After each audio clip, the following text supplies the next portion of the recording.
Hai, dia berat no juga. Dia boleh tolong. Siap lagi.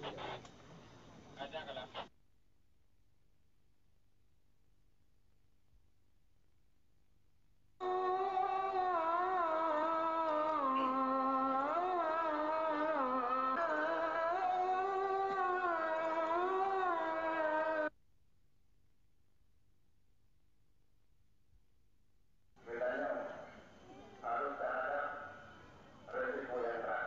Perjuangan yang namun perjuangan yang ada. Kepada tuan-tuan dan puan-puan di seluruh dunia dan kepada tuan-tuan dan saudara-saudara saya di Sumatera untuk mendukung dan mengikat tali persahabatan yang baik demi tercapainya cita-cita keadilan dan kemakmuran negara Aceh Sumatera yang merdeka dan berdaulat.